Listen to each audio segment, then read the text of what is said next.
Hello friends, আশা করি সবাই ভালো আছো। আমিও ভালো আছি।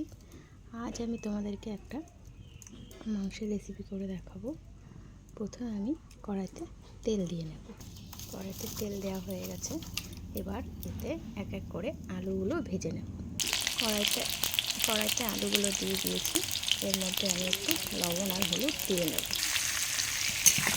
একটু লাল লাল করে ভেজে নেব।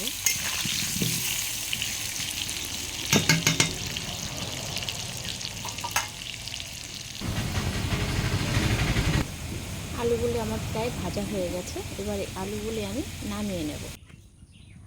কড়াইতে আর একটু সর্ষের তেল দিয়ে দিলাম।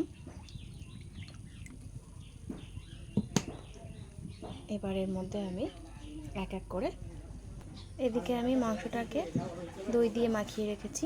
এটা কয়লার মুরগি আছে। তেলটা গরম হয়ে গেছে। এর মধ্যে আমি কিছুটা জিরে ফোড়ন দিয়ে দেব।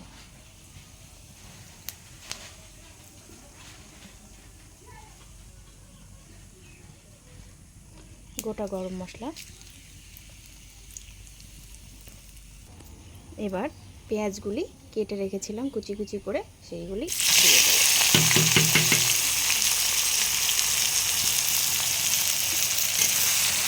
একটু ভালো করে ভাজা ভাজা করে ভেজে নেব।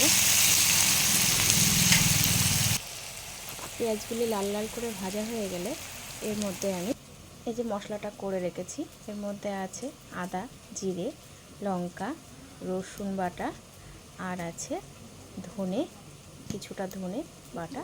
এটা আমি ওই মশলাটার মধ্যে পেঁয়াজ ভাজাটার মধ্যে দিয়ে দেব। পেঁয়াজটা দেখো প্রায় হয়ে এসছে, আর কিছুটা হবে। একটু লাল হয়ে আসলেই আমি এর মধ্যে মশলাটা দিয়ে দেবো।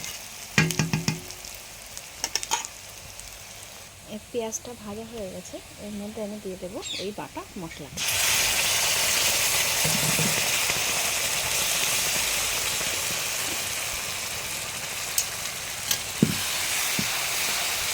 এর মধ্যে টমেটোও আছে। টমেটো আমি পেস্ট করে নিয়েছি একবারে। এবার এর মধ্যে আমি দিয়ে দেবো স্বাদ মতো লবণ।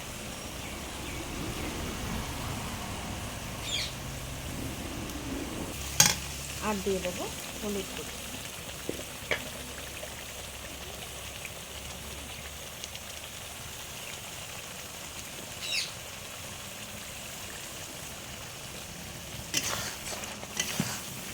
কিছুটা কষিয়ে নেব।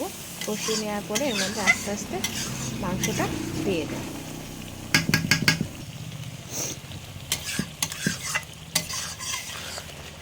দেখো একটুটা কষে আসুক।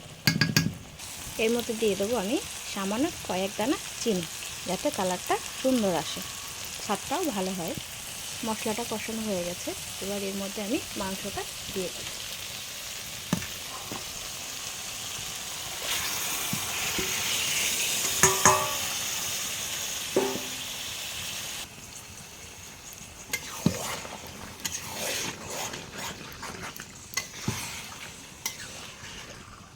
দেখতে পাচ্ছ কাঠের জলে রান্না করছি। কাঠের জলে রান্না করলে স্বাদটা ভালো আসে মাংসের। ভালো করে মশলাটা মাখিয়ে নিয়েছি। এবার এটা আমি ঢাকা দিয়ে দেব। এবার আমি একটু ভালো করে জালটা ঢেলে দেব।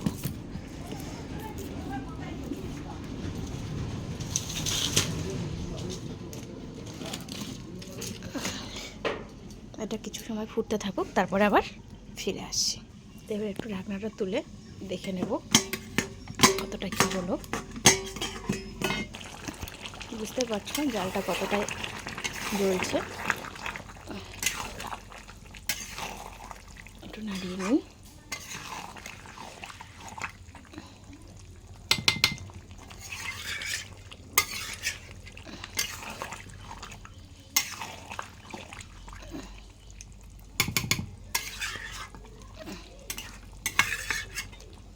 আবার কিছুটা ঢাকা দেব। ঢাকা দিলে কি হয়, মাংসটা তাড়াতাড়ি সেদ্ধ হয়ে যায়। ওর জন্য আবার একটু ঢাকা দিয়ে দিলাম। মাঝে আমি আবার দুইবার ঢাকনা তুলে কিছুটা নাড়িয়ে দিয়েছি। আবার একটু দেখে নিলাম কেমন কি সিদ্ধ হয়েছে। এখন ওটা অনেকটাই বাকি।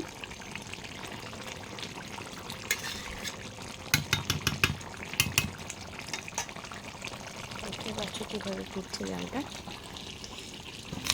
উনানের জাল তো। এবার এর মধ্যে আলুগুলোকে দিয়ে দেবো, ভেজে রাখা আলুগুলোকে। আলুগুলোকে দিয়ে একটু নাড়িয়ে নেব।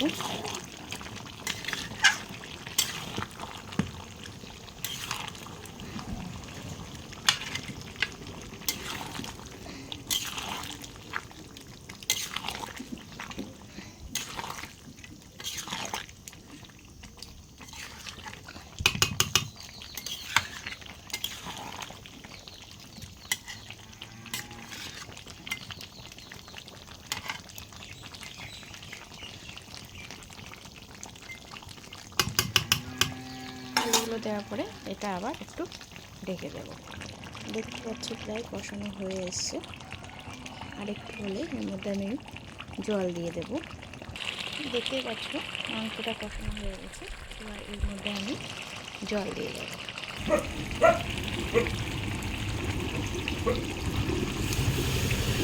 পরিমাণ মতো জল দিয়ে দিলাম। এবার এর মধ্যে নামানোর আগে গরম মশলা দিয়ে দেব।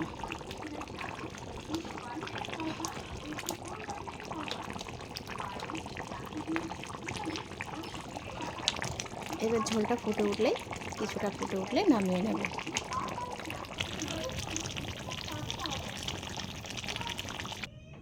কেমন হয়েছে সবাই একটু কমেন্টে জানিয়ে যেও।